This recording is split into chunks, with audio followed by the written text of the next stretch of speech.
ఒక మనిషిగా నీ బ్రతుకులో నీకు అనుభవాలు ఏం కావాలి? 9 అనుభవాలు కావాలి. ప్రేమ, సంతోషం, సమాధానం, దీర్ఘశాంతం, దయాళుత్వం, మంచితనం, విశ్వాసం, సాధ్యం, శానిగ్రహం. ఈ అనుభవాలు నీకు కావాలి. ఆ అనుభవాలు ఎప్పుడైతే నీకు ఉన్నాయో మరణదూత రాదు. నీకు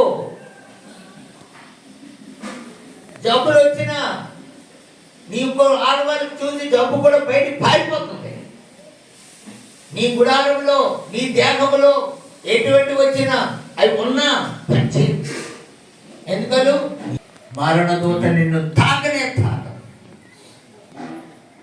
ఒకసారి ఆలోచించుకో, ఈ అనుభవాలు ఉన్నాయా నీకు? యేసయ్య లాంటోడికే పొత్తి గుడ్డలతో చుట్టబడిన ఆనవాలు ఉంటే, మానవ రూపం ధరించుకున్న ఆనవాలు ఉంటే, దాసుని రూపం ధరించుకున్న ఆనవాలు ఉంటే నీకు ఏ అనుభవాలు ఉంది? ప్రేమ, సంతోష, సమాధానం ఉందా? ఆ అనుభవాలు ఉంటే నీ దగ్గరికి రోగం వచ్చినా, ఒక నీలో రోగమే కొలువు చేస్తున్నా, అది నేనేం భయపడలేదు, దాన్ని కాటుతో తనుకొని వెళ్ళిపోతాం. ఎందుకంటే నీ అనుభవాలు ఎలాంటిది?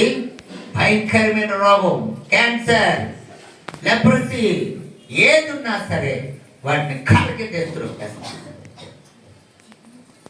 నేను ప్రతిరోజు ఈ రోగాలన్నింటినీ కూడా కాళ్ళకి త్రొక్కేసి నేను ప్రార్థన చేస్తాను. రోగం రాని మనిషి ఎవడు ఉండడు. ప్రతి ఒక్కరు రోగం వస్తుంది, మనం తినే ఆహార పదార్థాలు బట్టి వస్తూ ఉంది.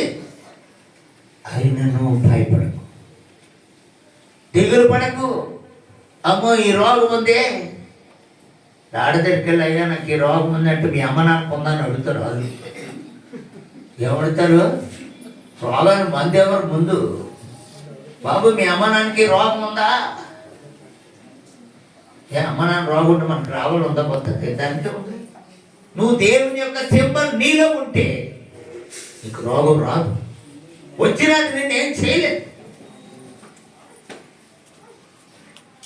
సింబల్ నీలో ఉండాలని దేవుడు కోరుతున్నాడు. దేవుడు కోరుతున్నాడు ఆ సింబల్. ఇప్పుడు ఎన్ని అనుభవాలు తీసుకున్నావు? 4 అనుభవాలు తీసుకున్నావండి. ఈ ప్రతి అనుభవాలు నీ జీవిత బ్రతుకులో ఉంటే, అలాగైనప్పుడు చిరిగిపోయిన బట్టలు వేసుకోబట్టి ఇప్పుడు అందరూ చిరిగిపోయిన బట్టలు వేసుకున్నారు. ప్యాంట్ ఎలాగరా ముందర అంటే ముడుకుల దగ్గర కట్టింగు, ముడుకుల దగ్గర చిరిగిపోవడం, వెనకాల మక్కల దగ్గర చిరిగిపోవడం, అడుగుమానం చిరిగిపోవడం. ఆ బట్టలు అంటే ఎంత ఖరీదంట. మళ్ళీ ఏమ్మా ఆ బట్టలు వేసుకున్నాడు? ఏమంటే ఎలాగంటారు?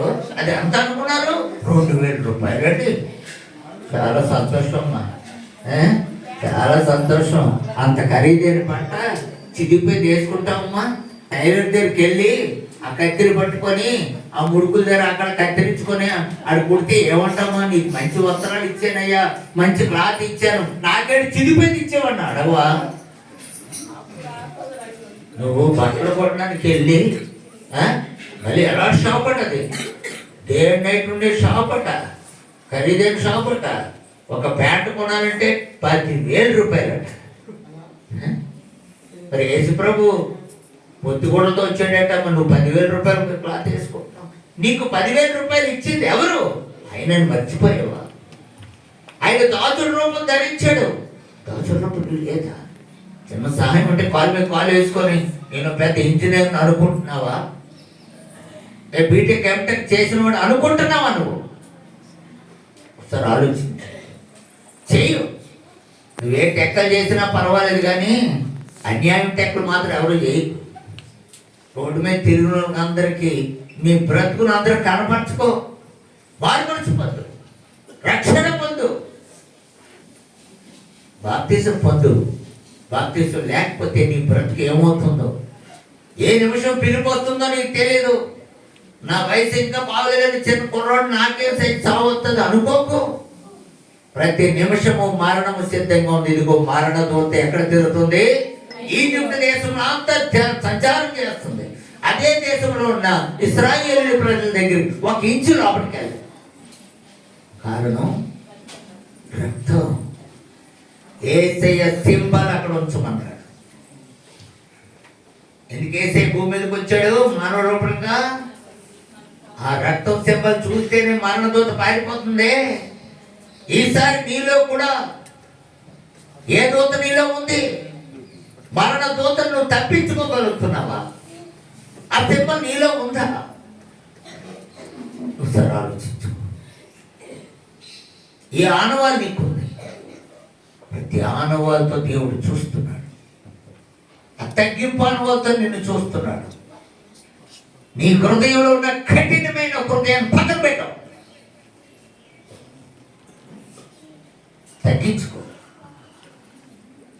ఆయన దగ్గర నువ్వు తగ్గకపోతే నీకు శాపం బయలుదేరుతుంది.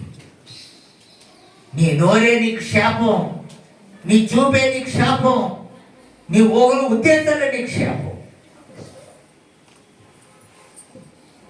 ఏంటి నీ అనువాలు?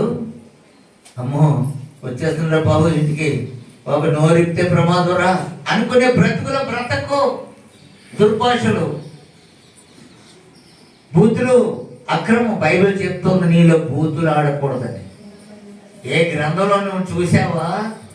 నువ్వు ఆడుతుంది బూతులు ఆడకూడదని చెప్తున్నారు. ఆలోచిస్తున్నారా?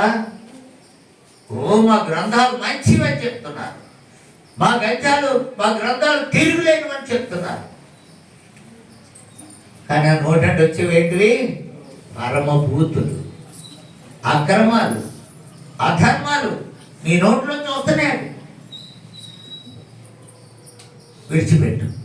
బైబిల్ గ్రంథం నీకు అన్ని గుణలక్షణాలు నేర్పిస్తుంది. నీ బ్రతుకును కాపాడుతుంది బైబిల్.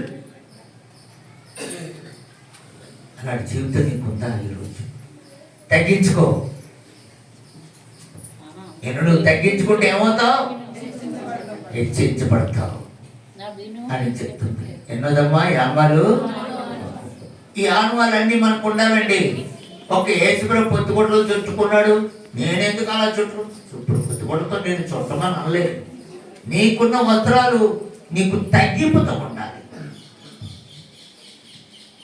నీకున్న జీవిత బ్రతుకు, నీ నడక, నీ పడక తగ్గింపు ఉండాలి అని దైవ గ్రంథం చెప్తూ ఉందని. అటుకళ్ళు బ్రతుకుందా నీకు? సరే ఆలోచించుకో. ఆలోచించుకుంటే నీ బ్రతుకు నువ్వు మరణాన్ని భయపడవు. ఎప్పుడు మరణమా రా అని చెప్తావు. నీ దగ్గర రాదు మరణం. ఇశ్రాయేల్ దగ్గరికి వెళ్తుందని వాళ్ళు ఈజిప్ట్లో ఉన్నారు. ఈజిప్టీలందరూ ఈజిప్ట్లోనే ఉన్నారు. ఇశ్రాయేలీలందరూ ఈజిప్ట్లో ఉన్నారు. కానీ ఆ యొక్క నిలువు కొమ్ములకు అడ్డు కొమ్ములకు ఏముంది? రక్తము. రక్తం అనే ఆనవాలు ఉంది. ఆ ఆనవాలు చూసిన మరణ దూత ఆ ఆనవాలు చూసి పక్కనే చెప్తాం. ఈజిప్ట్లో ఉన్న ప్రతి ఒక్కరు తొలి పిల్లలందరూ అయ్యా మరణం లేని ఇల్లు ఒకటి లేదు. కానీ ఇశ్రాయేల్ ప్రజలు ఒకరు చనిపోలేదు. ఇశ్రాయేల్ ప్రజలు ఒకరు చనిపోలేదు. కారణం ఏంటి? దారబంధాలకున్న రక్తం. రెండోది మాట వినాలి. ఏం చెప్పాడు యేసయ్య? బయటికి అడుగు పెట్టకూడదు. నువ్వు బయటకు అడుగు పెడితే నీ మరణ దూత నిన్ను సమానం చేస్తావు. అది మర్చిపోకు. నీ జీవితం, నీ బ్రతుకులు. మరణం అంటే ఎక్కడి నుంచి వస్తుంది అనుకున్నావు? నువ్వు పడే గర్వం బట్టి వస్తుంది. అందరూ ఏమంటారు? చచ్చినా పర్వాలేదు అని అంటాడు. వాళ్ళ దగ్గర మాట్లాడలేవు. లోకంలో అందరికీ నిన్ను చూస్తుంటే భయం వేస్తుంది. తగ్గించుకో. నీకున్న ఉద్యోగాన్ని బట్టి కాదు, నీకున్న ధనధాన్యాలు బట్టి కాదు గర్వం. అవన్నీ భూలోక విడిచిపెట్టి వెళ్ళిపోతాయి. ఒకసారి ఆలోచించుకుంటే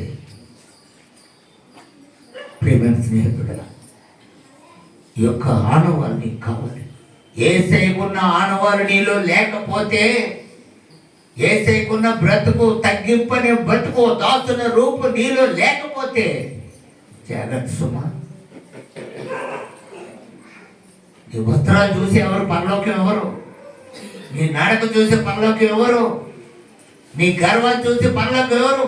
నీ మేళ్ళు విధులు చూసి దేవుడు పరలోకం ఎవరు? ఏం చూసిస్తాడు? 9 గుణ లక్షణాలు నీలో ఉంటాడు. ప్రేమ, సంతోషం, సమాధానం, దీర్ఘశాంతం, దయాళుత్వం, మంచితనం, విశ్వాసం, సాధ్యం నీలో ఉండాలి. రాసుకోండి, గలాతీయుల పత్రికలో ఇవి ఉండాలి. మీకు ప్రతి మనిషికి ఉండాలి. తగ్గించుకో. అలాగని కోపం పడకూడదని కాదు, కోపం పడాలి. ఎందుకు కోపం పడాలి? ఆడు చెడు పని చేస్తుంటే చూస్తూ ఊరుకుంటావా? ఆడు తప్పుదారులు తిరుగుతుంటే చూస్తూ ఊరుకుంటావా? గద్దించాలి. కానీ అందులో పాపం ఏంటి? దెబ్బలాడినప్పుడు నీ నోటాడు బూతుమాటలు వస్తాయి, అదే పాపం. నీ నోటాడు దుర్భాషలు ఆడకూడదు. కనుక సృష్టికర్త అయిన దేవుడు ఆయనే తగ్గించుకొని దాసుని రూపం ధరించుకొని పశువుల తొట్టిలో పండుకోబెట్టాడే, పండుకున్నాడే. తన తల్లి ఎక్కడ పెడితే అక్కడ పెట్టాడు. పెద్ద అయిన తర్వాత అందరూ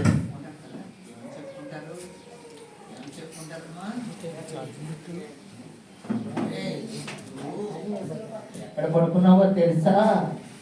ఎక్కడ పడుకున్నావు? ఒరే మీ అమ్మ గడ్డి మీద పడుకోబెట్టింది. కనీసం ఉయ్యాలు కూడా లేకపోతే ఎక్కడ పడుకోబెట్టింది? గడ్డి మీద.